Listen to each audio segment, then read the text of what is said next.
who tops the list for you as far as who you just can't wait to see develop and kind of take their place in the NBA's elite here in the near future? Yeah, no, we got to rank them, of course. But it is tough to do.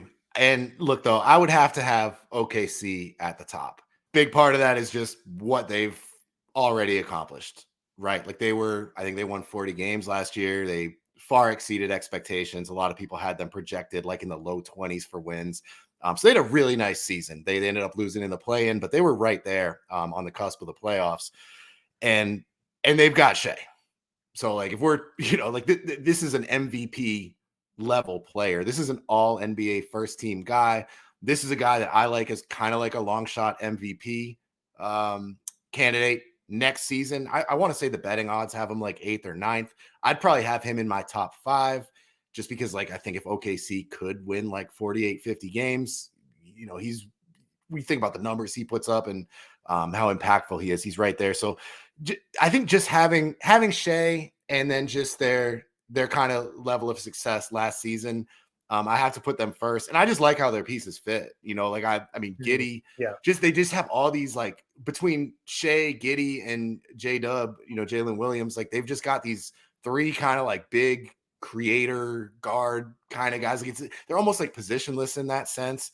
And then I'm also very high on Chet Holmgren, like very, very high on that kid.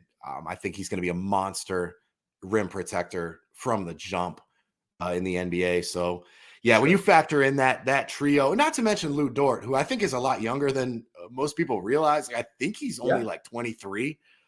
He kind of seems older, but he's super young. So he's part of that young core as well. And then they drafted Cason Wallace. Like, they've got Ousmane Dieng, who I like a lot. I think he's got almost as high a ceiling as anybody. I don't know if he's going to hit it, but when you talk about potential, he's right there. So they would be my number 1 because, like, I think even next season, again, this is a team that could win 45 plus games. That's not even like a hot take. Like, I think they're probably projected in that range. Like, in 50 wouldn't even surprise me for that team. So just being that far ahead of the game with such a young average age, like even Shea, I think just turned 25. I think Giddey's like 20, maybe 21. Chet is like 21. Like, J-Dub maybe 21, 22. They're very, very young, and they're already like legitimately good. So they have to be number 1 for me if we're ranking them. And we can go from there. Agreed. We're on the same page.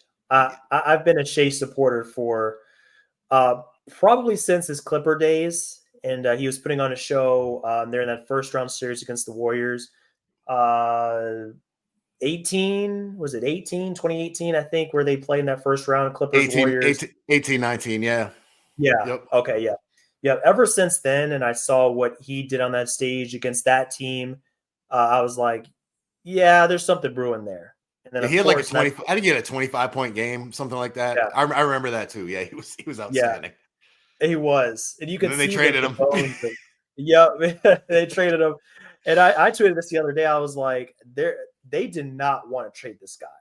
I mean, when the time came, and it's like, all right, if we're gonna give you Paul George, we need Shea, and they're just like, oh, we do not want, because they saw he was going to be a great player. Yeah. I don't know if they saw MVP, but they saw definitely a star, possibly even a superstar ceiling.